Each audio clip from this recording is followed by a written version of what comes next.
The 2020s, they were gonna be awesome.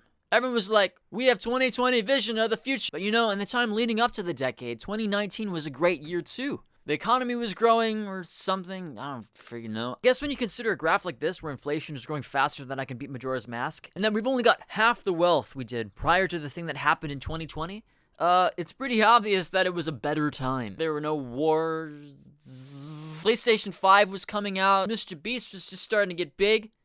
The Acolyte wasn't released yet. It was a good year where we just got moving forward with the development of modern technologies.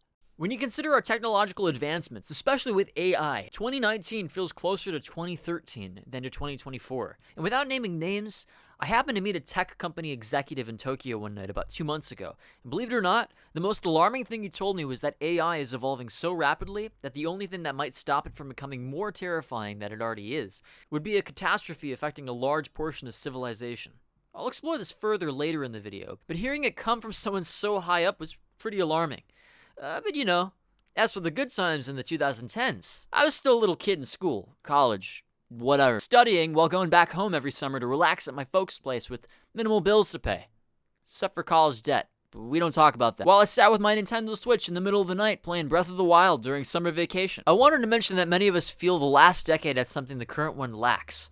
Maybe this is more noticeable in my age group, but I hope to spark a discussion that helps others recognize the malaise of our current era. Regardless of how you feel about it, the state of the country is rough right now. And it's almost a parody of itself, it's gotten so bad.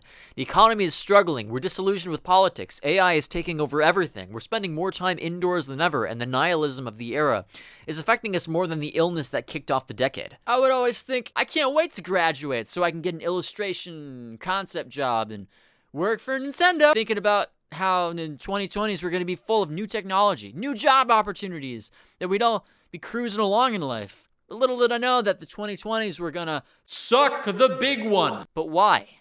Number one, the internet. So looking at everything in hindsight, 2019 was like a sneeze that never happened. You know when you're about to sneeze a lot and then nothing comes out? That's what 2009 going into 2020 felt like. But why have the 2020s just been rocking our shit for the past 4 years? It's hard not to see things through the nostalgia goggles. It's pretty easy to fall into the, it was better before kind of mindset when you see photos of times when terms like S-Jack W or Eincel didn't exist yet. The one aspect of our lives which is increasingly and undeniably taken over everything is the internet. I mean, this is even before 2019, but consider the 2000s versus now. Assuming you remember the 2000s, I don't know, maybe you weren't alive yet, in which case, whatever. Just imagine for a second that it's 2005. Want to talk to your friend far away? You gotta ask your buddy for their landline phone. Okay. Want to watch a movie? Go down to Blockbuster and rent one to watch with your buddies. Okay. Want to make a video folks will actually watch? Know people in Hollywood who can make that shit happen. Okay. All that shit can be done online now with the press of a button, and no one's gonna tell you you can't. But here's the ultimate question. Now what? Now I'm bored. Do I just keep scrolling mindlessly to find my own fix, or do I look at the outside world for a second and remember the joys of real life? God, I really need to start drawing backgrounds for once. You don't throw a 6-year-old into a sandbox and say, hey, you can only make poopy castles. You know when you take wet sand and you just let it drip on top of...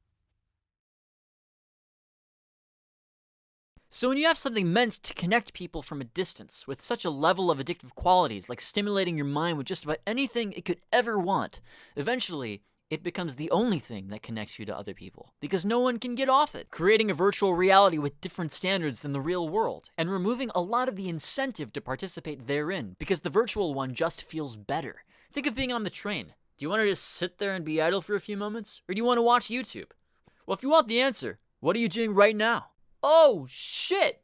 I just broke the fourth wall! Well, anyway, so you're not incentivized to go out there and talk to people. Everyone's in your pocket. Look at your Instagram. You got hundreds upon hundreds of people following you. Then they're just right there. You can message them anytime you want, because they're just there conveniently whenever you need them. It's like you're collecting them like stamps. Let's be friends! Okay.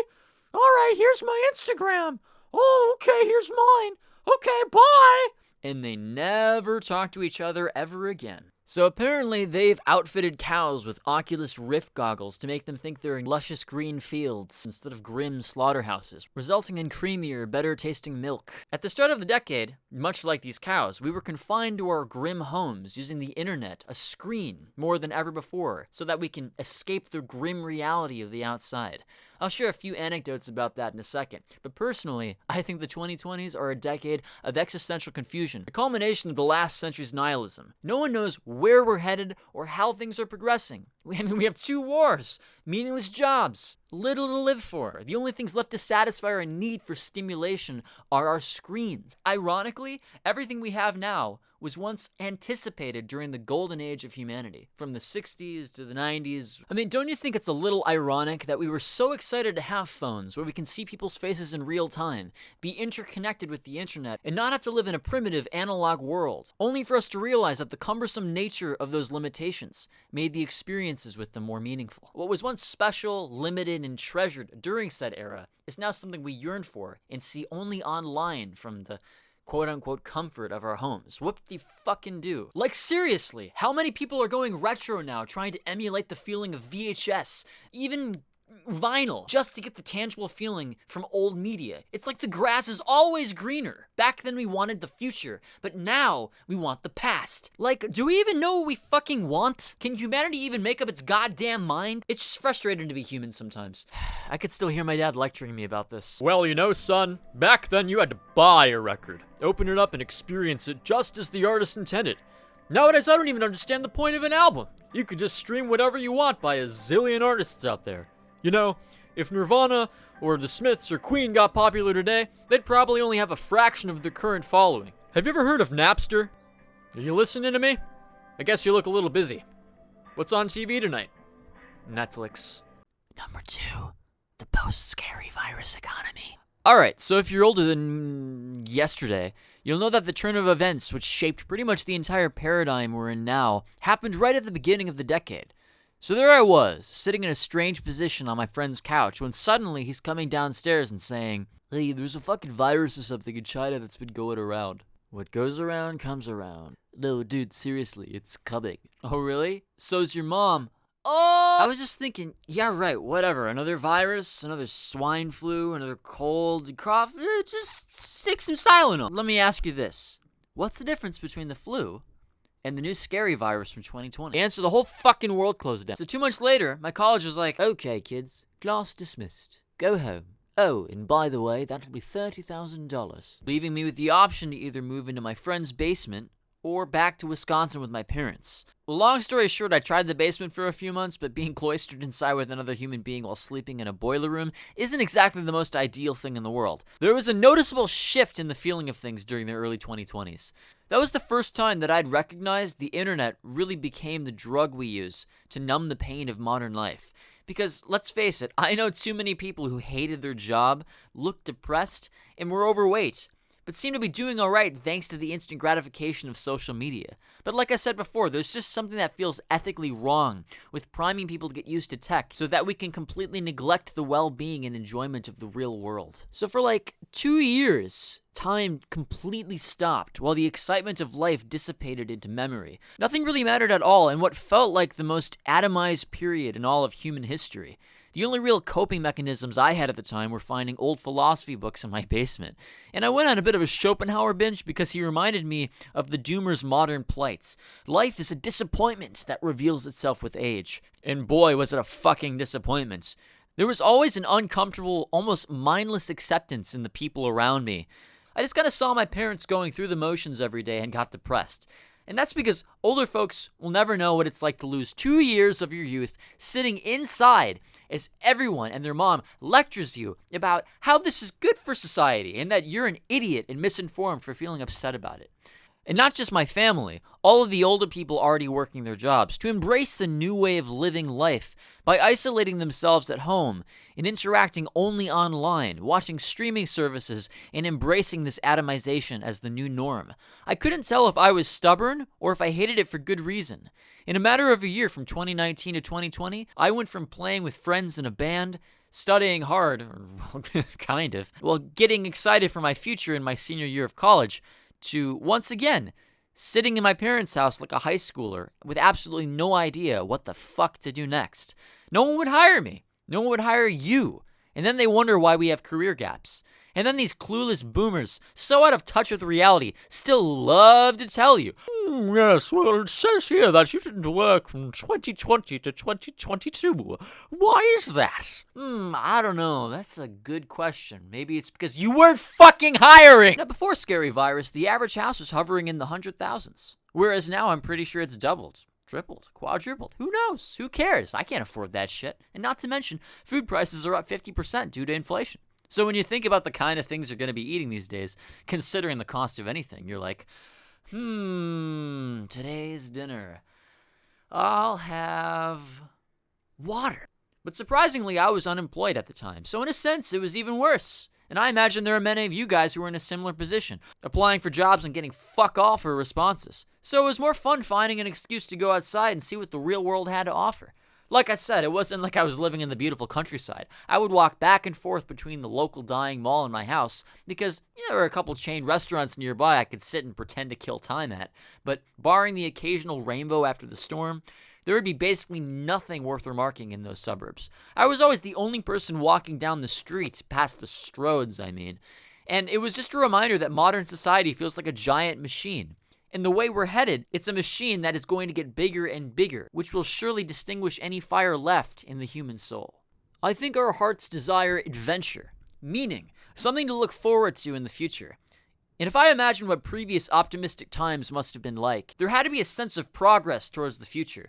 Progress of the current status quo would pale in comparison to the potentiality for things to come. I always wonder, are modern people all right? Nowadays, according to the statistics, people are more sleep-deprived, depressed, less sexually active, less likely to marry, having fewer children, and overall are just more despondent than in any time in living memory. This signals pretty massive societal failure. Like seriously, I and many other people would like to support a family someday and just live a normal life. But when I'm still penny pinching after saving money since high school, and mind you, not just me, but most of my friends as well, it always seems like rich people are so accessible on the internet. You can see what they're doing online just by searching them up on the YouTube search bar, and you see people living these luxurious lifestyles that you know that you yourself are never going to see. I just bought a Lamborghini from my buddy in Silicon Valley.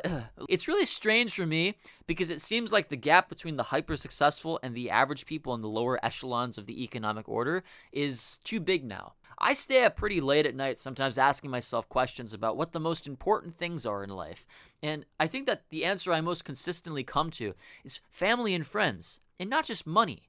Like, for example, finding meaning in being useful to someone you love, whether it be protecting them, spending time with them to have a bonding experience, or working for the future of their well-being.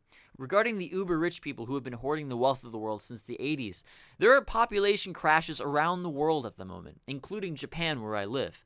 A variety of factors can be attributed to this, but I know for a fact that when you're barely getting by on a paycheck to feed yourself and maybe your girlfriend or wife, who in their right mind is going to bring a child in the world knowing that you won't have the means to feed the whole family? Various economic statistics indicate that people are under immense stress. If true, then the economy is failing to ensure people's happiness. Many Americans struggle to afford basic necessities, and Generation Z has 90% less spending power than previous generations, namely the boomers at the same age. Social mobility is almost non-existent, with 60% of college students coming from the top 1% of American families. Wages have stagnated. Inflation has eroded a quarter of our money's value, effectively taxing the poor while benefiting the asset-owning upper class.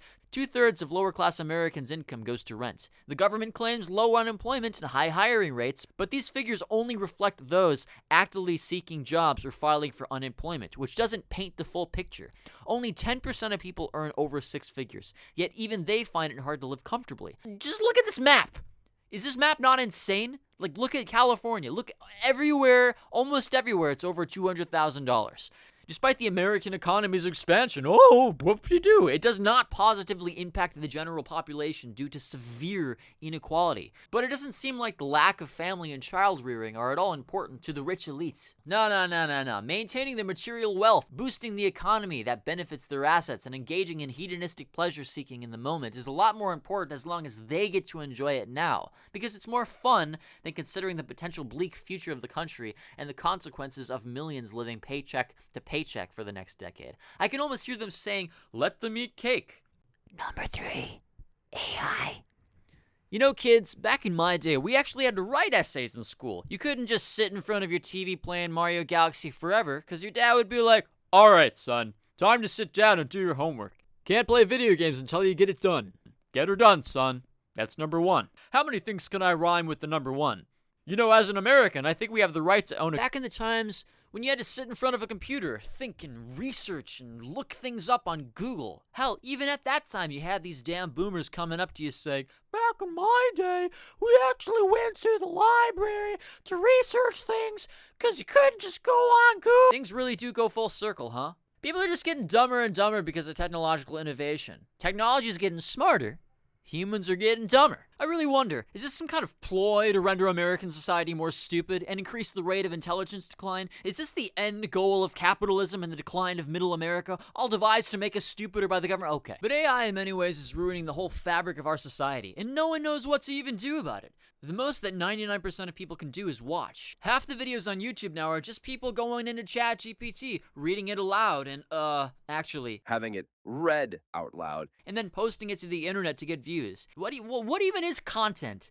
AI can make everything from videos, arts, music, calculate things better than the smartest mathematicians on Earth. It doesn't even matter at this point. And meanwhile, half of humanity is just waking up, going to their job, and noticing these changes, probably in denial that this won't have any effect on them in the next few years. Life is beginning to feel less and less like a meaningful gift by God or the universe, or however you want to put it, and more like a steady transition into a simulation in which everything subjective in nature is rendered obsolete. Bye-bye, humanities, as if you weren't already corrupt enough. No art, no literature, no human expression. If AI can just go ahead and do that, what's the point? Will there even be artists working for companies in the next few years? I mean, fucking look at Sora. Are you kidding me? You could just type something into it and it generates something that looks better than a AAA studio cutscene? Is this the direction we want? If AI can do anything, why should we even have to continue working in the first place? Shouldn't it be able to program super high-tech robots and get jobs done for millions of Americans? You can't just put an all-knowing robot in a room of people collectively working together, because if the robot can do everything, the people are just gonna go, "Hey man, what the fuck?"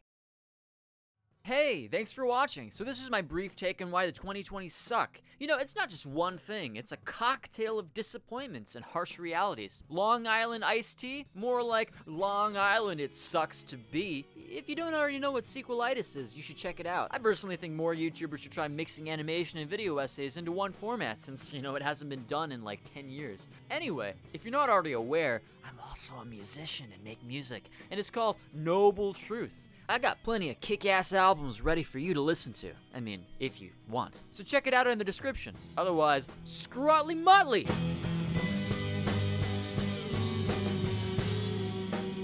We have t-shirts now. Link in the description. Thank you so much.